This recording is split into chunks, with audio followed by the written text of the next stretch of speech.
খালেদা জিয়ার শারীরিক অবস্থা বিবেচনা করে তাকে বিদেশ পাঠানোর পরিকল্পনা আরও দুদিন পিছিয়ে ৯ ডিসেম্বর করা হয়। তবে তার যাত্রার বিষয়টি নির্ভর করছে তার শারীরিক অবস্থা ও চিকিৎসকদের সিদ্ধান্তের উপর। তবে গতকাল সর্বশেষ প্রাপ্ত যেই তথ্য সেই তথ্য অনুযায়ী তার শারীরিক অবস্থার উন্নতির বিষয়ে কিছু জানা যায়নি। পরিস্থিতি অনেকটাই অপরিবর্তিত রয়েছে বলে জানিয়েছিল বিএনপির সংশ্লিষ্টরা।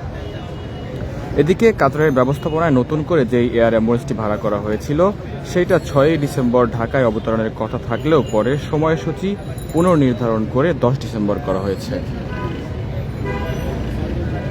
এদিকে খালেদা জিয়াকে লন্ডনে নিতে কাতারের আমিরের পক্ষ থেকে একটি বিশেষ এয়ার অ্যাম্বুলেন্স পাঠানোর কথা ছিল ঢাকায়। কারিগরি ত্রুটির কারণে যেই এয়ার অ্যাম্বুলেন্সটি আসলে পাঠাতে কিন্তু দেরি হয়, জটিলতা সৃষ্টি হওয়ার কারণে বিকল্প হিসেবে কিন্তু দ্রুত আরেকটি এয়ার অ্যাম্বুলেন্স পাঠানোর ব্যবস্থা করেছিল কাতার সরকার। তবে গতকাল সন্ধ্যায় ঢাকার যেই কাতারের যে দূতাবাস রয়েছে সেই দূতাবাসের সঙ্গে যখন যোগাযোগ করা হয়, বাংলাদেশ পররাষ্ট্র মন্ত্রণালয়ের দুজন তথ্য কর্মকর্তা যেমনটি জানিয়েছিলেন আমাদের, যেই এ বিষয়ে কাতারের দূতাবাসের জনসংযোগ কর্মকর্তা আসাদুর রহমান আসাদ যেমনটি জানিয়েছিলেন, কাতার সরকার জার্মানির একটি প্রতিষ্ঠানের এয়ার অ্যাম্বুলেন্স ভাড়া করে ঢাকায় পাঠাচ্ছে। চিকিৎসক এবং বিএনপির নেতাকর্মীদের সঙ্গে সময় সমন্বয় করে ওই এয়ার অ্যাম্বুলেন্সটি ঢাকায় পৌঁছাবে এমনটি কিন্তু জানানো হয়েছিল।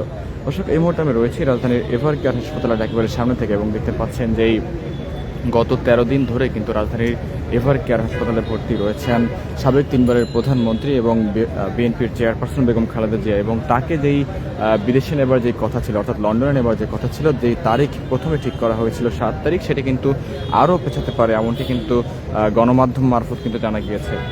যেমনটি জানাতে চাই, আসলে জার্মানির যেই FAI রেন্ট এজেট নামক একটি প্রতিষ্ঠানের মাধ্যমে এই এয়ার অ্যাম্বুলেন্সটি ভাড়া করা হচ্ছে। এটি আসবে জর্জিয়ার রাজধানী তিবিলিস থেকে। গতকাল বিকেলে প্রাপ্ত তথ্য অনুযায়ী এই এয়ার অ্যাম্বুলেন্সটি ৬ ডিসেম্বর বিকেলে ঢাকার হজরত শাহজালাল আন্তর্জাতিক বিমানবন্দরে অবতরণ ও পরের দিন ৭ ডিসেম্বর অর্থাৎ আগামীকাল ঢাকায় থেকে যাত্রা করার কথা ছিল। পরে গতকাল রাতে যেমনটি জানা গিয়েছে যে এই সময়সূচি পুনর্নির্ধারণ করা হয়েছে। নতুন সূচি অর্থাৎ নতুন সময় অনুযায়ী এই এয়ার অ্যাম্বুলেন্সটি ১০ ডিসেম্বর ঢাকায় আসার কথা রয়েছে। অর্থাৎ বলতে গেলে তাকে অর্থাৎ বেগম খালেদা জিয়াকে বিদেশে নেবার যে সময় সেটি কিন্তু আরও পিছিয়ে যাচ্ছে। তবে পররাষ্ট্র মন্ত্রণালয়ের একজন জ্যেষ্ঠ কর্মকর্তা তিনি যেমনটি গণমাধ্যমকে জানিয়েছেন যে কাতারের আমিরের নির্দেশে খালেদা জিয়াকে লন্ডনে নিতে এয়ার অ্যাম্বুলেন্সটি পাঠানো হচ্ছে। সেটি কবে ঢাকা থেকে লন্ডনের উদ্দেশ্যে যাত্রা করবে সেটি চিকিৎসক এবং বিএনপির যারা কেন্দ্রীয় নেতৃবৃন্দ রয়েছেন তাদের সঙ্গে আলোচনা করে আসলে চূড়ান্ত সিদ্ধান্ত নেওয়া হবে।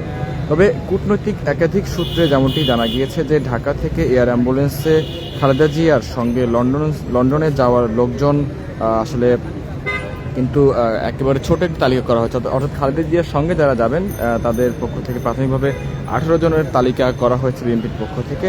সেটা থেকে অগ্রাধিকার ভিত্তিতে এয়ার অ্যাম্বুলেন্সে খালেদা জিয়ার সঙ্গে লন্ডনে যাবেন। তবে তালিকার বাইরে থাকা ব্যক্তিরা বাণিজ্যিক ফ্লাইটে যেতে পারবেন। তবে চিকিৎসকরা কিন্তু প্রাণপণ চেষ্টা করছেন আসলে খালেদা জিয়ার যে বর্তমান অবস্থা সেই অবস্থা থেকে উন্নত লাভের জন্য কিন্তু একেবারে বলতে গেলে প্রাণপণ চেষ্টা করছেন চিকিৎসকরা।